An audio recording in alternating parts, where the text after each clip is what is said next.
ಹೌದು, ಬಹಳ ಆಗ್ಬಾರ್ದಿತ್ತು ಇಂತ ಆ ಅಷ್ಟ ದೊಡ್ಡ ಮಟ್ಟದಲ್ಲಿ ಅಲ್ಲಿ ಜನ ಕೂಡ್ತಾರೆ. ಬಟ್ ಯು ಪಿ ಗವರ್ಮೆಂಟ್ ಕೂಡ ಅವರು ಎಲ್ಲಾರು ಅಲ್ಲಿ ಮಾಡ್ತಾ ಇದಾರೆ. ಬಟ್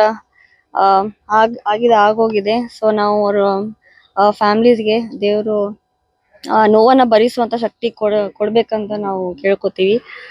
ಈಗ 2 ಬಾಡಿಗಳ ಇಲ್ಲಿ ಬೆಳಗಾವ ಏರ್ಪೋರ್ಟಿಗೆ ಬರ್ತಾ ಇದಾವೆ. ಸೊ ನಾವು ಕೂಡ ಅವ್ರಿಗೆ ಸ್ವಲ್ಪ ಮಲಿದು ಹಾಕಿ ಸೊ ಇದ್ ಮಾಡ್ತೀವಿ. ಸೊ ಫ್ಯಾಮಿಲೀಸ್ ಕೂಡ ಬಂದಿದ್ದಾರೆ. ಸೊ ಬಹಳ ಯಾಕಂದ್ರೆ ನಾನು 4 ಜನ, ಅದ್ರಲ್ಲಿ 24 ವರ್ಷದ ಒಬ್ಬ ಹುಡುಗಿ. ಸೊ ಈಗ ತಾನೇ ಸ್ವಲ್ಪ ಕಾಲೇಜ್ ಅದು ಮುಗಿಸಿರ್ತಾರೆ, ಇನ್ನು ಜೀವನ ಬಹಳ ದೊಡ್ಡದಿದೆ. ಸೊ ಅದಕ್ಕಾಗಿ ನಾವು ಅವ್ರ ಫ್ಯಾಮಿಲಿ ಜೊತೆ ನಾವು ಯಾವತ್ತೂ ಇರ್ತೀವಿ ಅಂತ ಹೇಳಿ. ಉತ್ತರ ಪ್ರದೇಶ ಸರ್ಕಾರದ ವೈಫಲ್ಯ ಏನು ಕಾಣುತ್ತಾ ಮೇಡಮ್?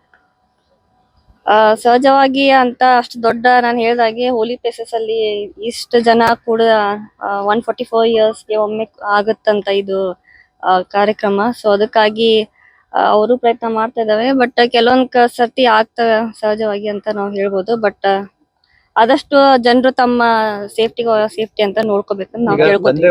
2 ಲಕ್ಷ ರೂಪಾಯಿ ಪರಿಹಾರ ಕೂಡ ಹೌದು, ಅನೌನ್ಸ್ ಮಾಡಿದ್ದಾರೆ.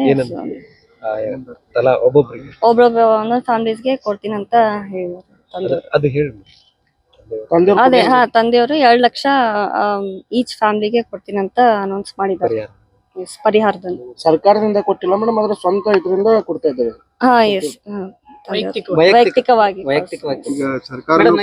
ಸರ್ಕಾರದ ಒಂದು ಜವಾಬ್ದಾರಿ ಇರುತ್ತೆ. ಇಂಥ ಸಂದರ್ಭದಲ್ಲಿ ಕೇಂದ್ರ ಸರ್ಕಾರ ಅಲ್ಲಿ ಉತ್ತರ ಪ್ರದೇಶ ಸರ್ಕಾರ ಘೋಷಣೆ ಮಾಡಿದೆ.